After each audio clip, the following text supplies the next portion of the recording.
शुरू करते हैं टेस्ट और वोकैबुलरी की अगली क्लास। तो इसमें क्वेश्चन नंबर पहला है रियरिंग ऑफ सिल्क वॉर्म्स। ये तो पहले भी आ चुका अभी ब्रिंग अप, जो मैंने ईडियम कराई थी पिछली किसी क्लास में, तो उसका आंसर रियर आया था। रियर मीन्स होता पालन पोषण करना। सिल्क वॉर्म्स होते हैं रेशम के कीड़े। तो कह दो आप रेशम के कीड़ों की खेती या रेशम के कीड़ों को पालना क्या कहलाता? आंसर लगाएंगे सेरीकल्चर। ये जो होता है ये अंगूरों की खेती होती है। ये जो होता एविकल्चर ये बर्ड्स के लिए आता है। और ये पिसीकल्चर जो होता है ये मछलियों के लिए आता है। तो मत्स्य पालन ये हो गया, पक्षी पालन ये हो गया, अंगूरों की खेती ये है, वो रेशम के कीटों की खेती है। फिर आता दूसरे नंबर पे एग्जेजरेट। इस शब्द का मीनिंग होता है बच्चों छोटी सी बात को बढ़ा चढ़ाकर बताना।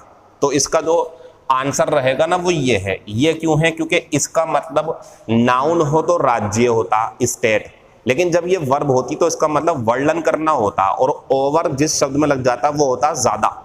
तो ये हो गया ज्यादा, जितना है उससे ज्यादा बताना। तो ध्यान रखें एग्जेजरेट का सिनोनियम ये है। और अगर एंटोनियम पूछते ना तो ये होता, क्योंकि इसमें अंडर है। अंडर मीन्स कम करके बताना, ओवर मीन्स ज्यादा बताना। तो ये सिनोनियम, ये एंटोनियम। इन्वॉल्व होता शामिल कर लेना, रिवील होता बच्चों उजागर करना। ठीक, फिर इसके बाद में आते इमिटेट। ये शब्द होता है किसी की नकल उतारना, कॉपी करना। तो सिनोनियम ये रहा। ये एंटोनियम है। कैसे? क्योंकि ओरिजिनल उसकी वर्ब है ये ओरिजिनेट। एक व्यक्ति कॉपी करता और एक नया बनाता, तो बच्चों ये एंटोनियम है इसका और इसका भी। लेकिन हमसे सिनोनियम पूछा तो ये लगा दिया। सबमिट होता जमा करना, ओबे होता आज्ञा मानना। फिर आते हैं इनविग्रेट। ये शायद पहले भी आ चुका हो। कोई शब्द अगर रिपीट हो जाए तो उसके लिए कोई बात नहीं, भूल जाता हूं मैं, वैसे कोशिश करता हूं कि रिपीट ना हो।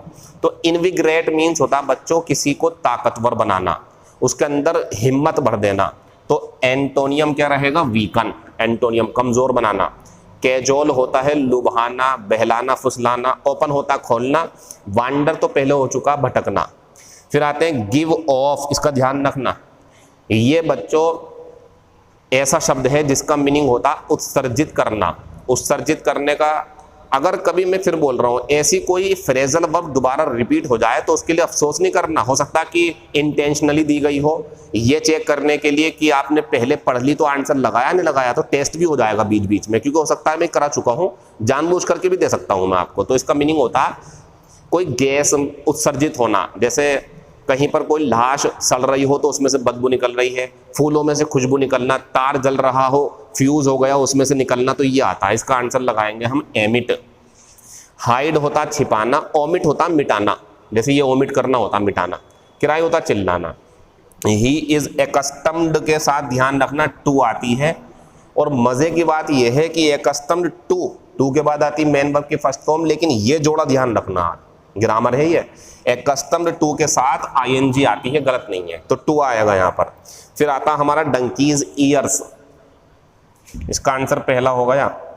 अब डंकीज ईयर्स क्या होता है ये देख लो आप। डंकीज ईयर्स होता भाई साहब लंबा समय, लॉन्ग टाइम, या कह सकते हैं आप लंबे समय बाद। तो डंकीज ईयर्स लंबा समय, बहुत लंबे समय बाद।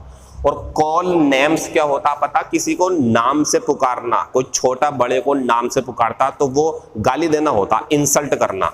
तो इसका आंसर हो जाएगा टू एब्यूज या टू इंसल्ट। खत्म हो गई बात हमारी। मैं बताना चाह रहा हूं आपको कि ये जो वैक्सीनेशन चल रहा है, जो टीकाकरण है, इसे आप जरूर कराएं। और इसके करने के बाद एक दो दिन आपको हो सकता है बॉडी पेन हो, सर में दर्द हो, हाथ में दर्द हो आपके, या बुखार भी आ सकता खतरनाक तरीके से।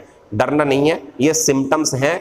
इस बात का संकेत है कि आपके ऊपर वो दवाई काम कर रही है जो लगाई गई है। क्योंकि मैंने वैक्सीनेशन कराया था, मतलब जो मैंने ये टीकाकरण करवाया अपने ऊपर, दिखाया भी था मैंने आपको फोटो में, ताकि आप भी कराएं, आप भी आगे चढ़ कर आएँ, बढ़ चढ़ करके हिस्सा लें इसके अंदर। तो मुझे उससे बुखार आया, उन्होंने टेबलेट दी, मैंने खाई, आराम मिल गया। अब मैं वीडियो बना रहा हूँ आपके सामने, तो सब कुछ सही हो जाएगा। दुआ करें और ये मुसीबत भी टल जाए। Thank you, all the best, see you in next video.